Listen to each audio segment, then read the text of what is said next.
이 시편 38편을 보면 어떻게 제목이 나와 있냐면 다윗이 이제 기억하기 위해서 지은 시다라고 나와 있습니다. 시편 기자가 기억을 하기 위해서 했는데 뭘 기억하냐면 1절부터 10절까지 보면 그 자신이 이제 죄를 지었어요. 다윗이 이제 죄를 지음으로 인해서 시민성 질환이 있는 겁니다. 질병, 고통, 두려움이 있습니다. 그걸 이제 1절부터 10절까지 이제 쭉 기록을 해놓고 11절 이하에서는 그걸로 인해서 나오는 결과들이 있습니다. 그게 이제 사람들한테 이제 배신당하고 외면당하고 비난당하고 이런 것들이 나오거든요. 오늘 본문이 이제 11절이 그런 내용이고 결국 결론은 뭐냐면 사람을 의지하는 것이 아니라 주님을 의지해야 된다라는 것. 그 내용으로 이제 맞춰지는 것이 이제 전체 시편 38편으로 보시면 됩니다. 그 중에서 이제 오늘 저자 제임스 낙스 목사님께서 이제 처음에 인용하는 것이 시편 38편 11절부터 14절입니다. 그래서 내 사랑하는 자들과 내 친구들이 내 상처를 멀리한 채 서 있으며 내 친척들도 멀리 떨어져 섰나이다. 어려움을 당하고 내 죄 때문에 질병을 당하고 고통을 당하고 어려움을 당할 때 가까이 있는 사람들이 나를 외면한다라는 것입니다. 그게 얼마나 참 사람들한테 상처가 됩니까? 어려울 때. 내 생명을 찾는 자들도 나를 잡으려고 올가미들을 놓으며 나를 해치려 하는 자들은 해로운 것들을 말하고 종일토록 속임수를 꾀하오나라고 합니다. 그래서 온 주변에 있는 사람들이 다 적입니다. 괴롭게 하고 상처를 주는 사람입니다. 그런데 13절 이하에서 보면 나는 귀먹은 자같이 듣지 아니하였고 말 못하는 자같이 입을 열지 아니하였나이다. 그러니까 듣지도 않고 그리고 말하지도 않았다. 이처럼 내가 듣지 못하는 자가 같이 되었사오며 내 입에 꾸짖을 말이 없나이다. 이 반응은 근데 이제 그거를 다 맞받아치는 것이 아니라 들은 것들도 듣지 않은 것으로 그리고 대응도 안 하고 이렇게 이제 했었다라고 이제 고백하는 내용이 오늘 시편 38편의 11절에서 14절 내용입니다. 이 내용을 가지고 이제 시작을 할 텐데요. 책은 이렇게 얘기합니다. 우리는 상처를 받을 수밖에 없는 사람들이다. 인생에서 상처 안 받은 사람은 아마 아무도 없을 것입니다. 그리고 앞으로도 상처를 많이 받으면서 살 것이고 또 앞으로도 다른 사람들보다 믿지 않는 사람들보다 교회 내에서 상처를 받음으로써 실족하고 그런 일들이 많이 일어날 수 있다는 것을 우리가 감안을 해야 한다는 것입니다. 그래서 상처를 주고 잘못된 길로 가게 하고 괴롭게 하는 사람들로 둘러싸인 세상이다. 세상 자체가 그렇다는 것입니다. 그리고 마귀는 험담, 비방, 거짓말로 인한 소문을 통해 형제 자매를 분열시키는 것을 목적으로 한다라는 것입니다. 늘 제가 말씀드리지만 요한계시록에서 마귀의 이름이 나옵니다. 마귀가 뭐 하는 자다라는 게 속이는 자입니다. 그리고 또 고소하는 자입니다. 그래서 거짓 고소하고 막 이렇게 해서 분열시키는 그러한 것들을 조정하는 존재가 바로 마귀다라는 것입니다. 그 외모가 마귀처럼 생긴 것이 아니라 그 여러 가지 전략과 책략이 그 마귀가 하는 것들이 험담, 비방, 거짓말로 인해 소문을 통해서 형제 자매를 분열시킨다라는 것입니다. 이 소문이 늘 우리를 힘들게 하는 것을 이제 볼 수가 있습니다. 그래서 성경은 이러한 상황의 원인과 그리고 하나님의 자녀가 상황을 어떻게 극복해야 하는지를 이제 기록을 하고 있다는 것입니다. 보통은 어떤 걸로 실족합니까? 사실 인생을 살면서 그 뭐 어렸을 때는 그렇지만 그 성인이 되고 나서 치고받고 싸우는 경우는 거의 없지 않습니까? 그런데 우리가 뭐 때문에 감정을 상하냐면 말을 통해서 감정을 상한다는 것. 그래서 성경은 실족하게 하는 일들이 일어나지 않을 수는 없지만 그 일들을 일어난 자들에게는 뭐가 있으리라 이렇게 얘기했습니까? 화가 있으리라라고 이야기를 했습니다. 그래서 실족을 일으키게 하는 것은 정말로 우리가 조심해야 되는 그런 일이다. 근데 거꾸로 보면요. 선한 말만 하고 격려라든가 용기, 뭐 축복 주는 말만 할 수 있으면 사실 죄에 빠지진 않겠죠. 근데 그런 사람들이 과연 있느냐라는 것입니다. 예수님밖에 없다라는 거. 그러면 결국은 우리는 어느 곳에서 어느 때에 어느 장소에서 심지어는 교회 내에서도 우리는 이러한 상황을 맞닥뜨릴 수밖에 없다. 그래서 오늘 제목이 상처 받았습니까로 제목이 되는 것입니다. 자, 제목에서 나오죠.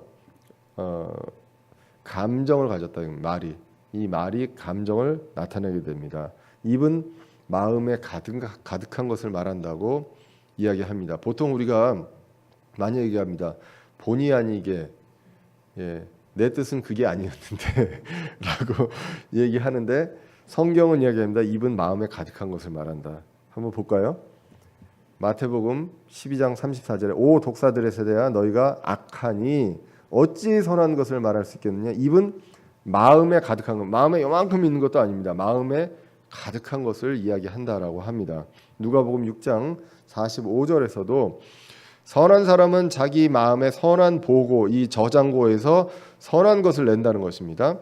악한 사람은 자기 마음에 악한 보고에서 악한 것을 내나니 특정지어서 얘기합니다. 그의 입은 마음에 가득한 것을 말한다. 똑같은 얘기가 나오는 거죠 지금. 그래서 그만큼 여러 번 반복돼서 나온다는 얘기는 중요한 얘기입니다. 입은 마음에 가득한 것을 말하느냐. 하나도 안 틀리죠 지금. 마태복음과 누가복음에서 그 정도로 우리가 조심해야 되고 마음에 나와 있는 생각들이 입으로 나올 수밖에 없다는 것. 그것도 내가 정말 조심하지 않으면 그냥 나온다는 것. 그래서 이 우리가 말을 굉장히 이제 조심해야 된다는 내용을 합니다. 그러면 이 말이 어떻게 이제 돼야 되느냐? 우리는 결국 영적인 성장을 통해서 우리가 이런 것들이 훈련이 돼야 되고 고쳐져야 된다는 것입니다. 자, 구원을 받아도 영적으로 성장하지 못하면 세상 사람과 다르지 않은 말과 생각과 행동을 할 수밖에 없습니다. 처음에 구원 받고서 나는 구원 받았습니다. 신분이 이제는 전환이 됐습니다. 하나님의 자녀로. 그런다고 말투라든가 행동이 바로 바뀌는 건 아니지 않습니까? 성장을 하면서 점점 더 그리스도의 모습을 닮아가면서 그리스도의 성품을 닮아가고 장성한 분량에 가야 하는 것. 그것이 이제 영적 성장이죠. 그렇지 않으면 이제 우리는 계속 그런 말과 행동을 예전에 구원받기 전의 말과 행동을 할 밖에 없고요. 구원받은 사람이 성장하면서는 당연히 달라져야 되는 것이 달라져야 되는 그 열매가 나와야 된다는 것입니다. 그래서 영적 성장을 위해서 예수 그리스도께서 하셨던 것들을 생각하고 말하고 행동하는 법을 배워야죠. 우리가 성경을 보는 것은 왜 그렇습니까? 우리가 지금 고린도 후서에서도 나오지만 성경을 통해서 예수님을 보게 됩니다. 거울을 통해서 예수님의 형상을 보게 됩니다. 말씀이 거울이라고 그랬잖아요. 그러면 이 말씀을 통해서 예수님이 과연 어떻게 하셨는지를 보고 우리가 그걸 배우고 우리가 예수님을 닮아가도록 이제 해야 한다는 것입니다. 자, 그래서 결국은 우리는 모두 다 본성이 같습니다. 그렇기 때문에 구원받고 구원 안 받고 간에 세상 방식대로 생각하고 말하고 행동하는 것, 이것은 영적인 성장을 하지 못한 사람들은 할 수밖에 없는 그런 현실이다라는 것이고요. 그래서 디도서 3장 2절에서는 아무도 비방하지 말며 말다툼하는 자가 되지 말며 오직 부드러우며 모든 사람에게 온전히 온유함을 보이게 하라. 정말 좋은 말씀입니다. 이거 누가 하실 수 있나요? 이 원칙이거든요. 원칙. 이 원칙을 바라보고 지킬 수 있도록 이제 해야 되겠죠. 그래서 우리가 이러려면 결국은 우리가 계속 나왔지만 다른 사람과 나를 같은 잣대로 봐야 된다. 보통 나한테는 관대하게, 다른 사람한테는 엄하게 그 수준을 이제 두게 되는데 그런 것들을 이제 같은 잣대로, 나도 죄인이고 다른 사람도 똑같은 죄인이고 나도 이런 죄를 겪을 수 있고 저지를 수 있고 하는 것들을 이제 볼 필요가 있다는 것입니다. 자, 영적인 성장이 필요합니다. 그런데 교회 내에 진짜 성령님만 충만하면 얼마나 좋겠습니까? 근데 교회 내에서도 마귀가 역사를 한다는 것. 그래서 성경은 사람들이 나를 비방할 것이다라고 이제 이야기를 합니다. 아까 이제 읽었던 말씀들에서도 그렇고요. 많은 곳에서, 그러니까 우리가 지금 고린도 후서를 봐도 고린도 교회에서도 그렇고요. 고린도 교회 내에서도 그렇고 이런 일들이 비일비재하게 일어나고 있습니다. 그렇기 때문에 우리는 상처받을 수밖에 없습니다. 상처를 안 줄 수 있는 교회가 있다면 이 세상에 과연 그런 교회가 있을까 한번 생각을 해볼 필요가 있다는 것이죠. 우리가 보통 이제 교회를, 여기 계시는 분들도 대부분 이제 다른 교회 출석을 하시다가 이제 이쪽으로 오셨잖아요. 오셨으면 대부분 보는 게 이제 먼저 처음 와서 보는 게 이 자리에 서 있는 사람을 보시겠죠. 서 있는 사람을 보고 조금 실망을 하시다가 예, 앉아 계시는 분들의 어떤 뭐 태도나 이런 것들을 볼 수도 있잖아요. 그러면서 이게 뭐 별로 크게 다른 게 없네라고 생각하실 수도 있고, 이 교회는 진짜 다르구나라고 생각하실 수도 있을 것 같습니다. 그런데 다르다 하더라도 우리 한 사람 한 사람이 과연 얼마나 다를 것인가, 그거는 정말 우리들이 생각을 해볼 필요가 있다는 것입니다. 저도 말을 굉장히 조심하려고 노력을 합니다. 그런데 말을 조심하려고 노력하지만 이게 그 부지불식간에 내 마음에서 나오는 그 말들로 인해서 내가 이 말들, 이것을 전하기 위해서 하는 말들이나 예화를 통해서 다른 분들한테 상처를 준 적이 이제 있었고요.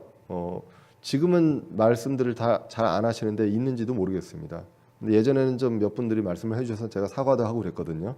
공개적으로 그 얘기는 다시 안 하겠다 그런 얘기도 한 적이 한 번 있었습니다. 예. 근데 이제 교리에 대한 거는 그럴 수는 없고요. 예, 그 외에 나머지 예화를다가 제가 실수하는 경우들이 좀 많이 있더라고요. 그래서 아시는지 모르겠지만 제가 말씀드리면서 예화할 때는 항상 제 인생과 제 과거를 얘기합니다. 다른 분들을 얘기 안 합니다. 왜냐하면 제 얘기하면 저는 괜찮거든요. 그런데 뭐 다른 사람하고 만났는데 뭐 이러이러했는데 내가 그분한테 이렇게 얘기를 했다. 그랬더니 그분이 뭐 어땠더라 이런 얘기를 하면 그 듣는 분의 예화가 다른 그 건너서 들었을 때는 이제 그분은 또 상처를 입을 수도 있을 것 같더라고요. 그래서 되도록이면 이제 그렇게는 안 하려고 노력을 합니다. 뭐 어떠신지 모르겠습니다. 말을 조심하는 게 저 정도야라고 생각하실지 모르겠지만 나름 저도 이제 말을 많이 이제 조심하고 있습니다. 그런데 그래도 이 교회라는, 그러니까 그리스도를 믿는 사람들의 모임이 교회잖아요. 그렇기 때문에 우리는 다 영적 성장이 필요한 존재이고 하다 보니까 상처를 주고 상처를 받는 일이 일어날 수밖에 없다는 것입니다. 근데 정말 안타까운 거는 모르는 사람의 비방보다 가족이라든가 교회 지체와 같이 함께 신앙하는 사람의 비방이 더 상처가 된다는 것. 예, 그것을 이제 기억을 하셨으면 좋겠습니다. 뭐 어떤지 모르겠습니다. 그 부부간에도 그렇지 않나요? 저 같은 경우도 이제 다른 사람들한테 그 얘기를 듣는 것보다 아내한테 그 얘기를 들었을 때 훨씬 더 기분 나쁘고 상처를 받는 경우들이 많이 있고, 똑같은 얘기를 제가 해도 이제 아내가 그것 때문에 이제 상처를 받는 경우들이 많이 있습니다. 그래서 이 정말로 내가 믿고 의지하고 싶은 사람들한테 뭔가 이야기를, 내가 원치 않은 이야기를 들었을 때는 상처를 이제 받게 되죠. 지금도 이제 저하고 이제 아내는 그 웬만하면 이제 이야기를 할 때는 존댓말을 합니다. 서로 간에 존댓말 하는데 싸울 때는 그게 안 되더라고요. 싸울 때는 안 되고, 제가 얘기했는지 모르겠지만 처음에 신혼 때 저는 이제 그 싸울 때 싸우면 그래도 너 이런 얘기 나오잖아요. 네가 막 그랬더니 제 아내가 왜 어떻게 네가라고 얘기를 할 수가 있냐요. 와이프한테. 그러면은 뭐라고 얘기를 해야 되죠? 그렇다고 뭐 자기가 뭐 이렇게 뭐 얘기하기도 참 그렇고 싸우는데, 예, 그런데 하여튼 그 이후로 이제 그 호칭을 굉장히 이제 조심하게 되기도 뭐 했었습니다. 근데 하여간 이 말이라는 것들은 어떻게 하느냐에 따라서 굉장히 상처를 줄 수 있고, 특히 가까운 그리고 내가 믿고 의지하고 싶은 사람들한테 그 말을 들었을 때 다른 사람들보다 더 상처를 입게 되는 것이 바로 현실이다라는 것입니다. 그렇기 때문에 그러면 우리가 제일 힘들어하는 게 뭡니까? 그런 것들을 마귀가 가장 좋아하겠죠. 그래서 마귀는 이러한 관계에 있는 사람들이 비방하도록 역사를 한다라는 것입니다. 그러니까 우리가 싫어하는 거, 우리의 그 아킬레스건을 알면, 그러면 거꾸로 마귀가 그걸 노리겠구나라는 것도 우리가 이제 알 수가 있습니다. 그러면 마귀가 역사하는구나, 이 마귀가 이런 것들을 조정하는구나라고 생각을 하고 우리가 영적으로 이것들을 이길 수 있도록 이제 노력을 해야 하겠습니다. 그래서 이 책에서 이렇게 얘기합니다. 교회와 그리스도인의 관계를 가장 크게 망치는 게 무엇인지 아십니까? 이렇게 얘기하면서요. 로마 캐톨릭이나, 우리가 늘 비난하는 로마 캐톨릭이나 공산주의나 무신론자들이 아닙니다. 바로 우리가 가지고 있는 작은 혀입니다. 혀는 그 어떤 이단이나 사상이나 무신론보다 더 교회를 크게 파괴시키고 형제 자매의 관계를 망쳐버립니다라고 이 책이 이제 기록을 하고 있습니다. 그러므로 이 이게 얼마나 치명적인지 우리가 한번 생각을 해볼 필요가 있습니다. 그러면 교회 내에서 이렇게 마귀가 역사하고 이렇게 하면 우리가 얘기했죠. 그러니까 어떻게 해야 될 것인가? 예수님이 어떻게 했는지를 봐야죠. 그래서 예수님은 그러면 어떻게 했느냐? 예수님은요, 우리가 어느 누구 세상의 누구를 봐도 예수님처럼 억울하신 분은 없잖아요. 예수님보다 더 비방당한 사람, 거짓말을 더 들은 사람, 거짓 고소를 당한 사람, 더 큰 오해를 받은 사람, 더 시험과 도전을 받은 사람은 없다는 것입니다. 예수님 처음부터 끝까지 불쌍한 사람들을 불쌍히 여기고, 그리고 아픈 사람들을 고쳐주시고 생명의 말씀을 전하고, 그리고 그 하늘의 왕국을 전하기 위해서 온 공생의 기간을 다 보내셨습니다. 잠도 제대로 못 주무시고, 그리고 계속 강행군을 하시면서 그렇게 했음에도 불구하고 엄청난 비난과 이런 것들을 당했고요. 그리고 정말로 그냥 뭐 다른 믿지 않는 사람들이, 이방인들이 뭐라고 얘기하면, 유대인들은 그랬잖아요. 그 당시에 이방인들이 뭐라고 하면 유대인들은 그 이방인들한테 뭐라고 그러는지 아세요? 이 뭐도 받지 못한 사람들이라고 그래요. 이런 할례도 받지 못한 이렇게 얘기할 정도로 무시했었습니다. 그런데 예수님은 정말로 아끼는 12명의 제자 중에 한 사람한테 배신을 당했죠. 정말로 아끼는 우리 교회에서 친하게 지내는 사람한테 만약 그런 상처를 받았다, 우리 지체들한테 받았다 그러면 그거는 정말 너무나도 힘든, 견디기 어려운 그러한 일일 것입니다. 그리고 예수님은 단 한 번도 죄를 지은 적이 없습니다. 그런데 거기다 더 나아가서 단 한 번도 부적절하게 그 대응을 하신 적이 없다라는 것입니다. 늘 말씀으로, 그리고 사랑으로, 긍휼로 이런 것들을 하셨고, 결국은 그들을 위해, 비난하고 고소하는 자들을 위해서 십자가에서 돌아가시고 목숨까지 내놓으셨다라는 것. 그래서 우리가 예수님을 통해서 이런 것들을 배울 수 있습니다. 이건 뭐 너무나 원칙인데 하기 힘든 내용이고요. 시편에서 비방과 고소하는 자에 대한 시편의 그 기자의 태도를 봐도요, 아까 읽었지만 시편 38편 13절에서 나는 귀먹은 자 같이 듣지 아니하였고라고 합니다. 그리고 이처럼 내가 듣지 못하는 자 같이 되었다. 그러니까 들었어도 듣지 못하는 자처럼 했다라는 것입니다. 그래서 이건 무엇이냐면, 듣기는 들었으나 머리와 가슴에 담아두지 않았다라는 것입니다. 이것도 굉장히 힘듭니다. 그 귀에 들리는 말을 막을 수는 없지 않습니까? 그런데 이것을 깊이 간직할지 아니면 그렇지 않을지, 잊어버릴지는 우리 마음의 이제 결정에 달려 있다라는 것입니다. 우리가 귀가 달려 있으니까 들을 수밖에 없는데 그 나머지 것들은 우리의 결정에 달려 있다는 것입니다. 제가 혈액형이 혹시 뭐라고 생각하세요? 이거 혈액형하고 성격하고 상관이 없는데 많이들 그냥 우스갯소리를 얘기하니까 혹시 한번 맞춰보시겠어요? 혈액형이 뭐 같으세요? 어떻게 하셨어요? 누가 봐도 A형이죠? 예, A형인데 그 A5일 거냐, A5일 거냐, 아니면 AA일 거냐, 어떻게 생각하세요? 어떻게 하셨어요?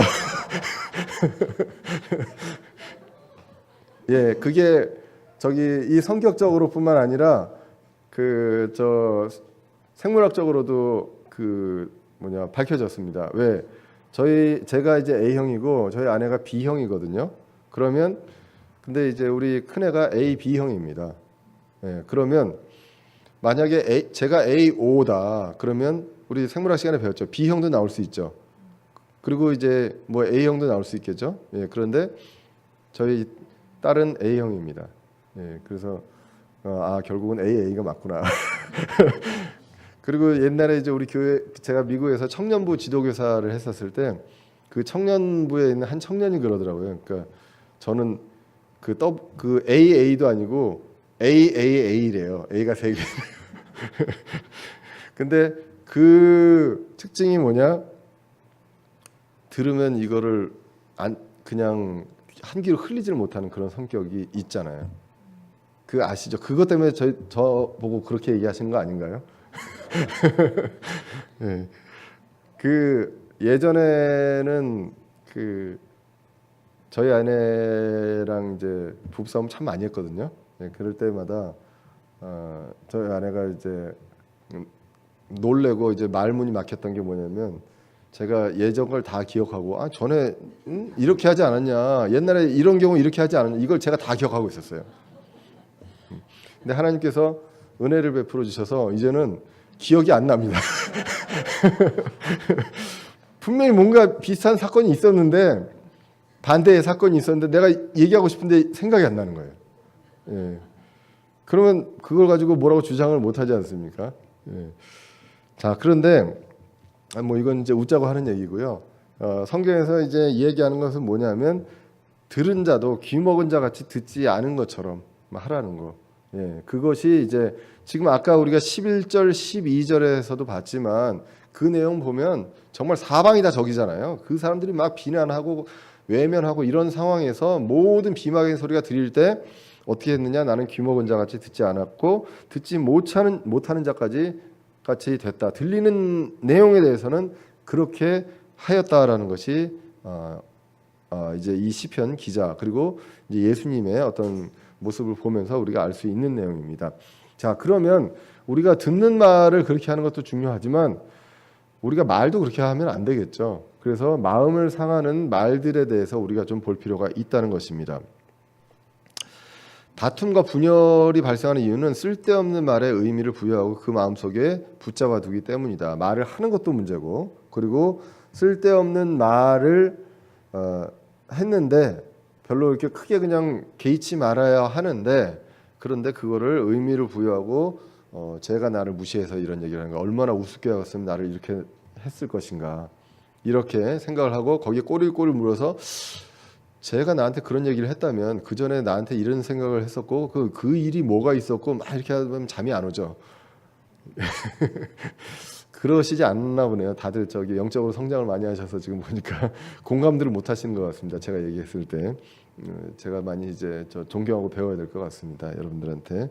자, 이렇게 마음속에 붙잡아 두기 때문이다라는 것입니다. 자, 그래서 이러한 생각들이 무엇이냐? 히브리서 12장 14절 이하에서 보면 이렇게 나옵니다. 모든 사람과 더불어 화평과 거룩함을 따르라. 그것들이 없이는 아무도 주를 보지 못하리라.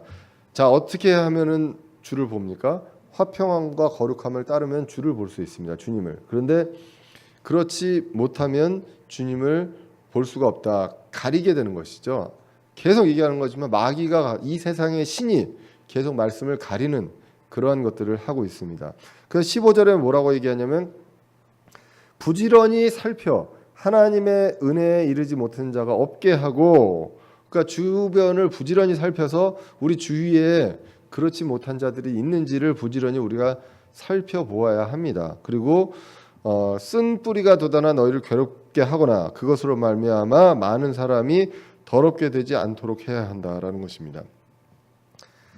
다툼과 분열이 생기고 누군가 말을 하고 그 말을 듣고 그것 때문에 막 그 의미를 부여하고 생각을 하면 그 마음 안에 쓴 뿌리가 돋아난다고 성경은 이야기를 하고 있습니다. 그러면 이렇게 되면 사람을 괴롭게 하고 많은 사람이 더럽게 된다라는 것입니다.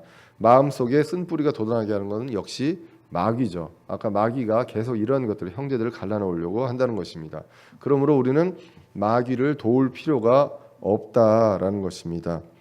다시 한번 우리가 예수님을 보겠습니다. 십자가에서 예수님은 어떻게 했었는지를 보시면 예수님은 거짓 고소한 사람, 그리고 험담한 사람, 비방한 사람, 이 앞에서 피를 흘리고 목숨을 내어주셨다는 것입니다. 그러면서 그들을 불쌍히 여겼잖아요. 저들이 하는 일을 모릅니다. 불쌍히 여겨주십시오라고까지 기도를 했었습니다. 그렇기 때문에 예수님 당신의 귀에 들어온 것을 마음에 붙들지 않고 영향받지 않고 변함없이 그 비방하는 자들을 사랑하셨다라는 것입니다. 그래서 어떻게 대응하는가가 바로 우리의 결정이다라는 것입니다. 그래서 하나님께서 역사하신 것을 이제 보기 위해서는 다른 사람들이 하는 비방과 험담에 귀를 기울이지 않고요. 살펴보고 말씀을 보고 살펴보고 그렇게 해야 한다는 것입니다. 마음에 그런 것들이 가득 있으면 주님의 말씀으로 충만하게 될 수가 없죠. 성령 충만을 방해하는 일을 하게 된다는 것, 그것을 이제 이야기합니다. 그래서 그런 말들이 우리 마음에 머물지 않게끔 우리가 할 필요가 있다. 그런 것들이 이제 영적 성장을 통해서 할 필요가 있습니다. 자, 모든 사람은이라고 제가 한번 제목을 해봤습니다. 모든 사람은 어떻습니까? 죄인입니다. 그래서 선을 행하고 죄를 짓지 않는 의인은 땅 위에 하나도 없다고 전도서 7장 20절에 기록을 하고 있습니다. 그리고 또한 사람들이 하는 모든 말에 주의를 기울이지 말라. 내 종이 너를 저주하는 것을 내가 들을까 염려하느라. 어떻게 하라고 합니까? 사람들이 하는 모든 말에 주의를 기울이지 말라. 큰 의미를 두지 말라. 이런 것들을 듣고 잊어버려라. 잊어버릴 건 잊어버리고 우리가 같이 이제 화평하고 거룩하는 것이 필요하다라는 것입니다. 모든 말에 귀를 기울이면 결국 어느 곳에든지 험담과 비방과 저주를 들을 수밖에 없다는 것입니다. 자, 이게 이제 전도서 7장 20절 21절에 나오는 내용입니다.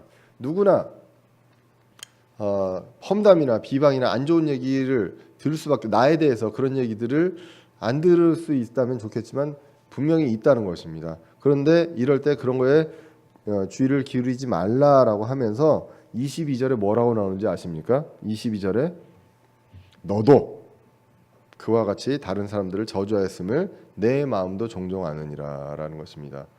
똑같이 나도 그런 것들을 했다라는 것입니다. 근데 우리는 그렇잖아요. 내가 한 거는 이유가 있어요.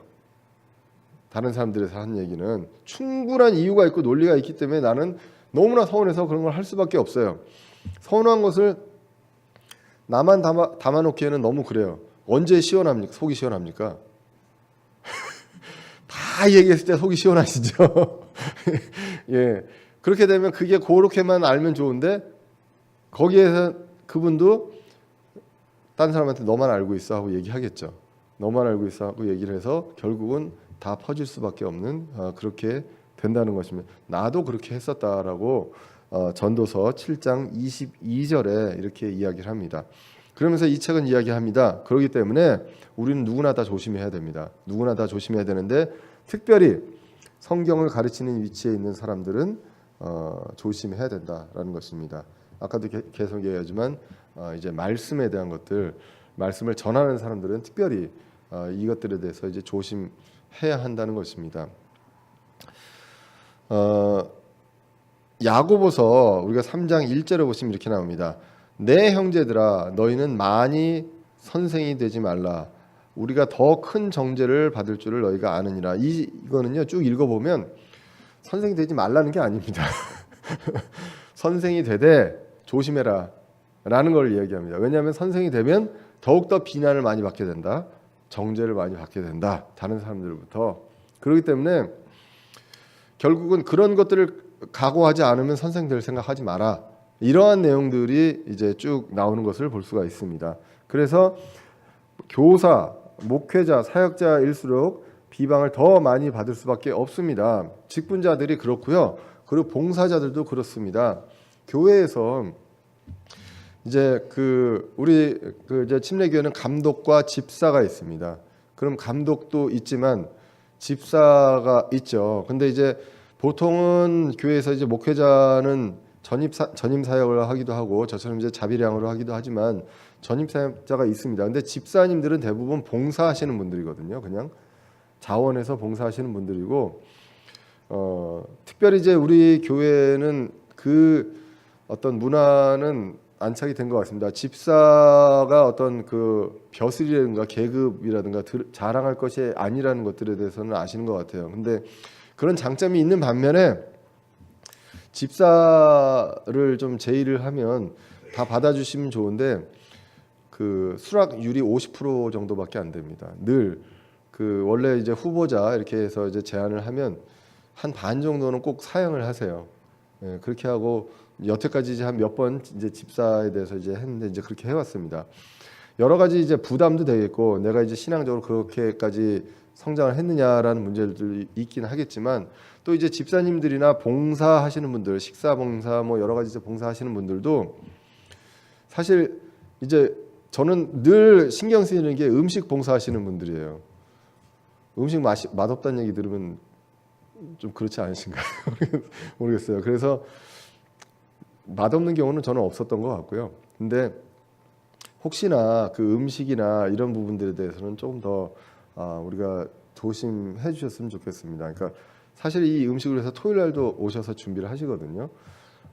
형제님들은 늘 얘기합니다. 그 제발 음식 간단히 하자라고 얘기하는데 그 외부에서도 여기 우리 교회를 다녀가신 분들이 대부분 그런 얘기를 합니다. 음식이 굉장히 맛있다라는 얘기를 합니다. 그 이제 그 다다음 주에 오실 그 형제님도 이제 그런 얘기를 하셨거든요. 그 전주에 있는 모 교회 다음으로 우리가 제일 맛있다 음식이. 그리고 저기 오늘 오신 이제 그 모녀 새로 오신 분도 그러는 거예요. 그러니까 그 인천에 있는 그 사모로 시작하는 교회 있죠. 거기 갔는데 밥하고 미역국밖에 없는데 여기는 여러 가지 풍성하게 나온다라고 얘기를 막 하시더라고요. 예, 그래서 저희는 좀 음식을 간단히 먹었으면 좋겠는데 자매님들은 워낙 이제 그 섬기고 싶은 마음이 그리고 그 마음이 이제 열정과 이런 것들이 정말 풍성하셔서 조금이라도 더 잘 먹고 하기를 원하시는 것 같아요. 근데 그런 마음 좋은데 이제 우리가 그런 식사들에 대해서는 그냥 쉽게 생각 없이 이렇게 막 나오는 말들이 있을 수 있을 것 같아요. 좀 그런 부분들은 조금 더 조심하셨으면 좋겠습니다. 뭐 여태까지 그랬다는 게 아니라 어딜 가도 이제 음식 얘기는 할 수 있잖아요. 너무 짜, 뭐 어때, 뭐 이렇게 할 수 있잖아요. 예, 그런 것들 조금만 좀 조심하셨으면 좋겠고, 그리고 다른 여러 가지 이제 봉사하시는 분들도 있습니다. 그럴 때 그런 분들에 대해서도 우리가 격려를 해줄 수는 있지만 그건 또 사실 좀 쉽지는 않지만, 근데 이제 그거에 대해서 그 앞이 아니더라도 그 뒤에서 이제 좀 불평 같은 걸 얘기하면 꼭 그건 대부분 들어갑니다. 그 당사자한테. 그렇기 때문에 그런 부분들에 있어서 우리가 조금 조심할 필요가 있다. 그런데 직분이나 이런 봉사를 하시는 분들의 입장에서도 뭐냐하면 각오를 하셔야 된다는 거. 예, 이러한 얘기들을 들을 수밖에 없는 형편이 된다. 내가 영적으로 성장하고요. 그리고 어떠한 봉사를 하고 기쁜 마음으로 봉사하는데, 나는 기쁜 마음으로 봉사를 하는데 사람들한테는 100% 칭찬을 들을 수는 없다. 그렇기 때문에 사람들을 보고 하시지 말고 사람들을 보게 되지만 시선을 자꾸 하나님에게로 해서 하나님을 보고 하나님 앞에서 인정받는 그러한 일꾼으로 우리가 그 마음을 좀 돌릴 필요가 있다는 것입니다. 이 책에서 이렇게 얘기하면서 이제 3장 2절에 우리가 다 많은 것에서 실족하나니 만일 어떤 사람이 말에서 실족하면 바로 그 사람은 완전한 사람이, 실족하지 아니하면요 바로 그 사람은 완전한 사람이요 능히 온 몸도 제어하는 사람이라. 이 대단하죠, 그죠? 목표가 그래야 되는 거죠. 실족을 안 해야 되지만 실족을 한다는 거예요. 예, 어떤 사람이 말에 실족하지 않을 수 있으면 그 사람은 뭐 완전한 사람이라는 거죠. 그래서 그 정도로 얘기할 만큼 힘들다는 것입니다. 그렇기 때문에 선생이 되려면 각오해야 된다라는 내용이 지금 야고보서 3장 1절에 나오는 내용입니다. 그래서 오늘 그 제임스 낙스 목사님 책에 이렇게 이야기를 합니다. 그걸 이제 그대로 인용해서 말씀드리면, 저는 욕 먹기 싫은 사람은 목회를 하면 안 된다고 생각합니다라고 이야기를 하고요. 목회를 하게 되면 가장 많이 먹게 되는 게 바로 욕이기 때문입니다. 음식보다 욕을 더 많이 먹는 것 같습니다. 교회가 커질수록 그만큼 더 많은 욕을 먹게 됩니다. 어떤 목사님이 자기에게는 634가지 문제가 있다고 한 적이 있습니다. 그 목사님이 사역하시는 교회의 성도들이 바로 몇 명일까요? 634명이기 때문입니다. 예, 그래서 어느 정도는 감안을 하고 이제 우리가 왜 결국은 이 안에서 우리가 완전하지 못한, 영적으로 완전히 성숙하지 못한 사람, 그리고 마귀가 어떻게 해서든지 생각을 집어넣을 수 있는 그런 상황에 있는 사람들이 모여 있기 때문에 얼마든지 마귀가 이제 그런 것들을 할 수가 있다는 것이죠. 그러면 이제 마귀의 도구가 뭐냐는 것이죠. 지금 야고보서 3장 1절 2절 읽었습니다. 3절에 보시면 보라 이제 나옵니다. 말들이 우리에게 순종하게 하려고 우리가 말들의 입에 재갈을 물리나니 이것은 우리가 하는 말이 아니죠. 지금 동물 말입니다. 예. 그 말을 순종하게 하려고 입에 재갈을 물립니다. 이로써 우리가 그것들의 온 몸을 돌립니다. 또한 배들을 보라. 그것들이 그렇게 커도 사나운 바람에 밀려가되 사공이 매우 작은 키 하나로 자기가 가고자 하는 대로 그것들을 돌리느니라. 나중에 우리 허재영 형제님 한번 오시면 물어보세요. 뭘 가지고 돌려서 배를 움직이시는지. 허재영 형제님 지금도 아마 배를 많이 이제 타고 이러고 있을 텐데 아침에 이제 단체 카톡에 그 말씀 올려주시는 분, 그분이 이제 상선을 타고 있는 형제님입니다. 자, 그런데 이렇게 작은 것으로도 입에 재갈도 말 전체에 봤을 때 입에 재갈은 얼마 안 되잖아요. 예, 그런데 그걸 땡겨서 이제 방향을 바꾸게 되고 배도 그렇다는 것입니다. 근데 5절에 이와 같이 혀도 작은 지체로 이 지체 멤버죠. 이 몸의 그 일부입니다. 큰 일들을 자랑하는 자다. 보라 작은 불이 얼마나 큰 물체를 태우는가.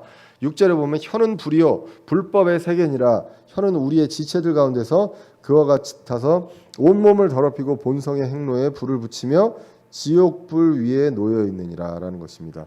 그러므로 지옥불까지 나오죠. 명백합니다. 마귀가 즐겨서 사용하는 도구가 바로 주먹도 아니요 발도 아니요 혀라는 것.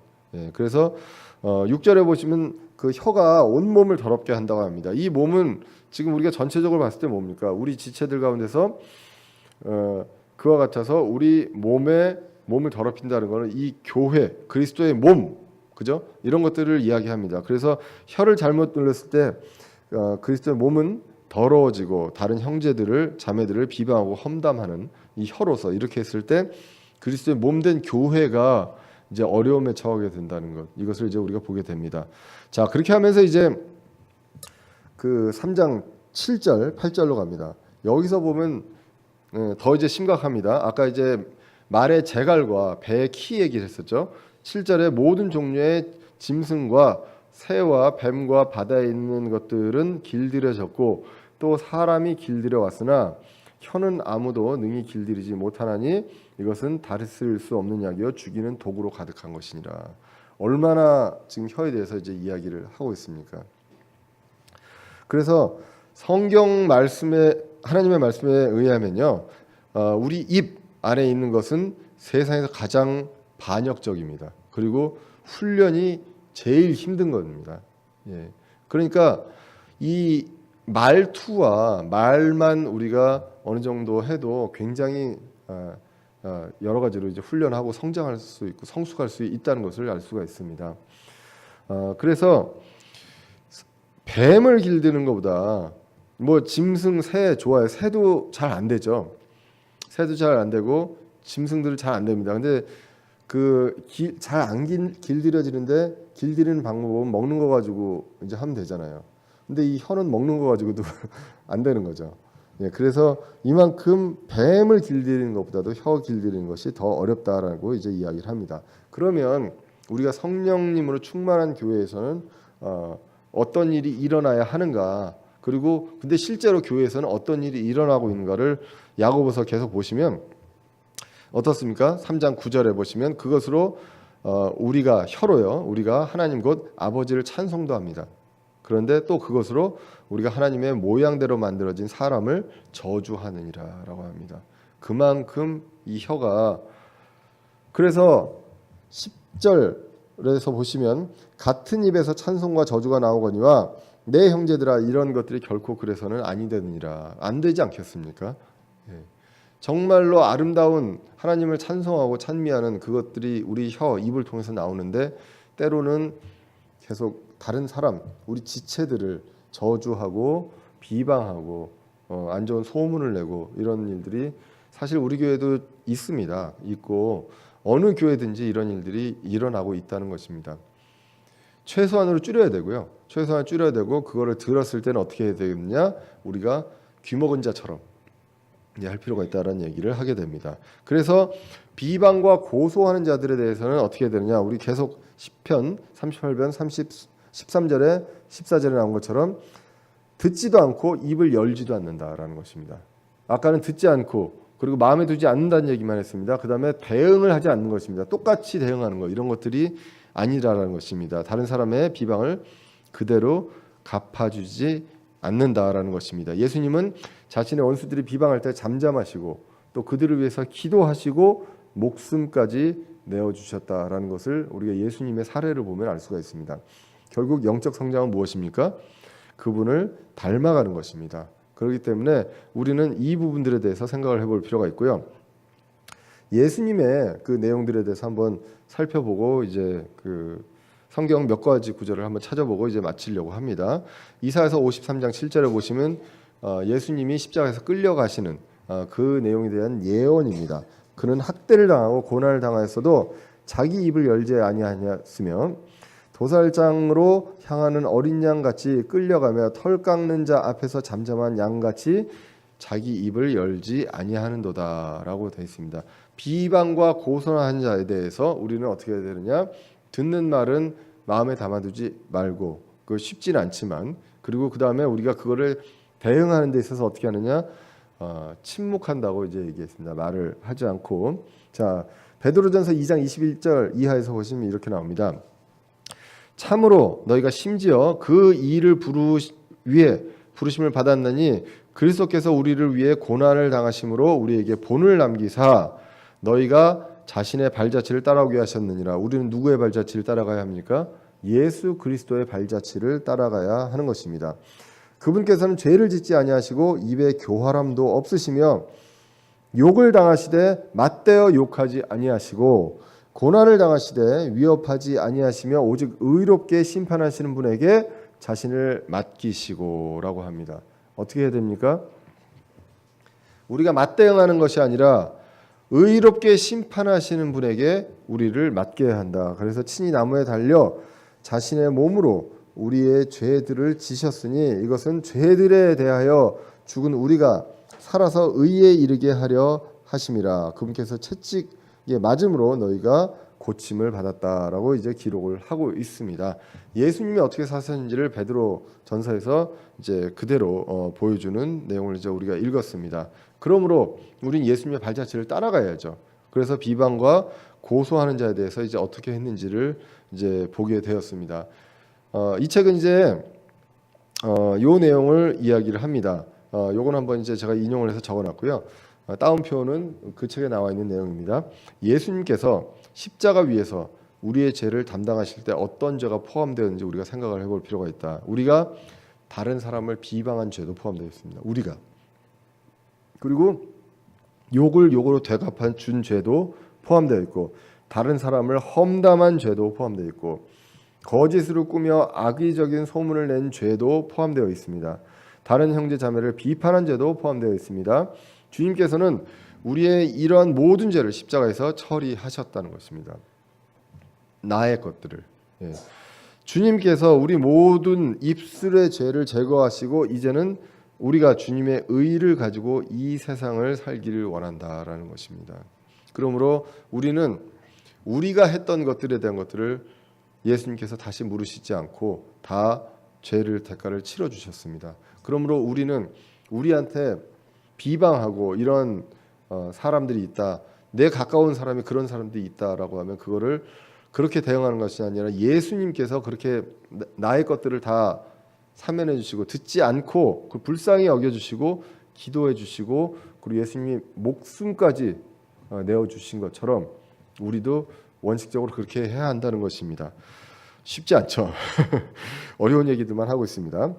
다른 사람을 욕하고 거짓으로 고소하고 저주하고 위협할 때요. 그들에게 똑같이 갚아주지 말고 그리고 우리 자신을 하늘에 계신 하나님께 의뢰할 필요가 있다는 것입니다. 아까 얘기했지만 주님께 아버지께 의지하려는 것. 그래서 예수 그리스도의 의를 가지고 하나님 앞에서 바른 일을 행하라는 것. 그것이 이제 요 내용입니다. 자, 그래서 우리는요. 사람이 아닌 말씀을 우리가 보고 사랑해야 할 필요가 있습니다. 우리가 시편 119편은요. 뭐에 대한 말씀인지 아시나요? 시편 119편이 굉장히 길죠. 제일 성경에서 긴 장입니다. 바로 하나님의 말씀에 대한 그 장입니다. 그 중에 시편 119편 165절에 주의 법을 말씀이죠. 법을 사랑하는 자들에게는 큰 평안이 있나니 아무것도 그들을 실족하게 하지 못하리이다라고 기록을 하고 있습니다. 그렇기 때문에 우리가 사람을 사랑하고 사람을 의지하고 사람을 믿으면 사실 우리는 실족할 수밖에 없습니다. 어느 누구도 저를 비롯해서요 그렇게 되는 일이 없었으면 좋겠지만 여러분들한테 상처를 줄 수도 있고 또 제가 상처를 받을 수도 있습니다. 사람을 보게 되면 정말 그 교회 안 나오고 싶고 때려치고 싶고 이런 생각이 들 때도 있겠죠. 예, 그런데 우리는 사람이 아닌 말씀을 주의 법을 사랑하고 그러면 거기서 이제 큰 평안을 얻으면서 실족하지 않을 수 있다는 것입니다. 그래서 이 책은요 이렇게 얘기합니다. 교회 내에 이 두 가지 사람이 있다라고 한번 가정을 해보자는 것입니다. 첫 번째, 내가 아무개가 나에게 대해서 이렇게 말하는 것을 들어봤어. 그 사람 정말 나쁜 사람이야. 나는 상처받았어. 실족했어. 이렇게 얘기를 합니다. 저는 반말을 잘 안 해서 잘 모르겠는데 하여튼 이렇게 얘기를 합니다. 그래서 아주 자연스러운 얘기 아닙니까? 누가 얘기를 했어요. 정말 그 친구는 나쁜 사람이고 나는 상처를 받았어라고 얘기를 할 수 있습니다. 근데 똑같은 상황에서 누군가 나를 비방했어. 그런데 하나님의 말씀에 의하면 나도 그보다 더한 죄인이야. 나를 비방한 사람에게 똑같이 대해주지 않을 거야. 나는 주님의 발자취를 따를 거야. 나는 하나님을 사랑하기 때문에 하나님께서 원하시는 걸 할 거다. 나를 비방한 그 형제를 주님께서 사랑하신 것처럼 계속 사랑할 거다라고 얘기를 한다면 두 사람 다 구원을 받은 사람이라고 가정을 했을 때 이렇게 반응이 나눠질 수 있겠죠. 예, 그럴 때 한 사람은 하나님의 말씀을 사랑하지 않았고 한 사람은 하나님의 말씀을 사랑했기 때문에 하나님의 말씀 안에서 해답을 찾을 수 있었다는 것입니다. 그래서 한 사람은 실족했고 한 사람은 실족하지 않을 수 있다는 것입니다. 다른 사람을 실족시키지 말아야 되겠고요. 그리고 또 상처를 주지도 말아야 되겠고 또 다른 사람으로부터 실족하지도 말아야 되겠습니다. 그래서 결과적으로 이 책에서 지금 이 챕터에서 상처받은 사람들에게 얘기하는 것을 정리해 보면 그렇습니다. 우리 모두가 죄인입니다. 죄의 뿌리가 있습니다. 그렇기 때문에 모든 사람이 입으로 실족시킬 수 있고 모든 사람이 실족할 수 있습니다. 그렇기 때문에 말씀을 사랑하고 그리스도의 발자취를 따르는 것 그것이 이제 필요하고요. 그럴 때 우리가 이 말씀 안에서 뭘 봐야 됩니까? 그분이 어떻게 하셨는지를 생각해 보라. 예수님께서 과연 그 당시에 어떻게 했는지 우리 이 세상에 누구보다도 억울하게 지냈던 그 예수님께서 어떻게 했는지 그것을 이제 볼 필요가 있다는 것입니다. 다른 사람을 실족하거나 상처 주지 말자라는 것. 그런데 그런 것들이 100% 안 될 수 있느냐? 그렇지 않다라는 것. 그것을 우리가 인정을 할 필요가 있습니다. 그렇기 때문에 결국은 실족하거나 상처받지 않도록 마음에 두지 않는 것. 이것이 중요합니다. 노력은 해야 됩니다. 실족시키지 않도록 우리가 말 조심하고 노력은 해야 되고요. 그래서 그러나 그것으로 실족하거나 상처받지 않도록 이제 해야 한다는 것입니다. 저는 지난번에도 얘기했는지 모르겠지만 저희 학생들한테 학부 학생들도 그렇고 대학원 연구실에 있는 학생들도 그렇고 다 제가 이제 존댓말을 쓰거든요. 존댓말을 쓰니까 뭐 특별히 이제 말을 심하게 할 내용은 없습니다. 근데 이제 이 대학원생들 같은 경우는 연구실에 같이 연구를 하다 보니까 제가 좋은 얘기만 할 수는 없거든요. 이게 참 복음 선포하는데 별로 도움은 안 되는 것 같습니다. 왜냐하면 일을 못하면 뭔가 야단을 쳐야 되고 하는데 그 전까지는 예를 들면 제가 아무개 군 이렇게 얘기를 해요. 이게 카톡 같은 거 이메일 같은 거 하면 아무개 군 이것 좀 해줄래요? 하거나 아니면 나 부탁 좀 하나 좀 들어줄래요? 이렇게 이제 이야기를 합니다. 누구 양 이렇게 얘기를 하는데 이제 연구가 진행이 잘 안 되면 이제 가끔 싫은 얘기를 합니다. 싫은 얘기를 하면 그런 건 있더라고요. 그러니까 이 원래 이제 교수님과 학생 간의 관계가 아주 이 세상의 어떤 조직보다도 갑과 을의 관계. 그래서 함부로 얘기하시는 교수님들이 굉장히 많아요. 특히나 일반 학생들보다 대학원에 있는 대학원생들한테 굉장히 진짜 심하게 얘기하시는 분들도 많거든요. 근데 이게 신기한 게요. 거기에 있는 학생들은 나름대로 또 거기에 또 익숙해지더라고요. 그래서 뭐라고 심하게 얘기해도 끄떡을 안 해요. 근데 이제 저같이 이제 이렇게 얘기를 하다가 가끔 얘기를 하다가 야 이게 이렇게 되면 되겠냐, 응? 이래가지고 뭘 하겠냐, 뭐 이렇게 얘기를 이제 나긋나긋하게 하면 상처가 되게 되는 것 같습니다. 왜냐하면 안 그럴 것 같은 사람이 갑자기 예, 뭐 소리를 지르지도 않거든요. 그렇다고 교수님 중에 그 이제 굉장히 그 욕을 하시는 분들도 있어요. 사실은 학생들한테 옛날 그 나시는데 뭐 욕을 하는 것도 아니고 한데 굉장히 그거에 대해서 또 충격을 받는 학생들도 있더라고요. 참 이게 어려운 것 같습니다. 이 혀라는 것이 어떻게 해야 될지 저도 노력하고 하긴 하는데 사실 여기서도 나왔지만 말씀을 전하는 사람은 정말로 조심해야 되고 해야 됨에도 불구하고 진짜 사람인지라, 그리고 사람의 어떤 조직에서 이제 뭔가를 이제 이루어 나가야 되기 때문에 그런 일들이 발생할 수밖에 없는 것 같습니다. 그래서 뭐 목사건 아니면 영적 성장이 많이 이루어진 그 분이건 간에 말씀이나 이런 것들 굉장히 이제 조심하고 말투라든가 이런 것들 조심해야 되겠지만 결국은 이런 일이 일어날 수밖에 없다는 것은 우리가 인정을 할 필요가 있다는 거. 어느 교회를 가도 내가 이 교회를 떠나서 이 교회에 상처받았어. 그래서 어디를 떠나도 어느 교회를 가도 상처를 안 줄 수 있는 교회는 없다는 거. 그러면 이제 우리는 어떻게 해야 되느냐? 말씀에서 예수님의 말씀과 오늘 시편 말씀을 봤을 때 상처를 받고 실족할 위기에 있을 때 이거는 마귀가 주는 거거든요. 그러면 우리가 어떻게 해야 될 것인지를 말씀을 사랑해서 말씀을 보면서 실족하지 않거나 상처받지 않도록 마음에 두지 말고, 그리고 말을 똑같이 대응을 하거나 그렇게 하지 않는 그러한 예수님이 하셨던 그런 것들을 기억하면서 어렵습니다. 쉬운 걸 지금 하라는 건 아니고요. 어렵지만 이 상처를 이렇게 말씀 안에서 지혜롭게 극복해야 할 필요가 있다는 것, 그것을 오늘 이 책에서 이야기를 하고 있습니다. 예, 오늘 긴 시간 이것으로 오늘 9장 상처받았습니까? 마치도록 하겠습니다. 기도하겠습니다. 살아계신 하나님 아버지,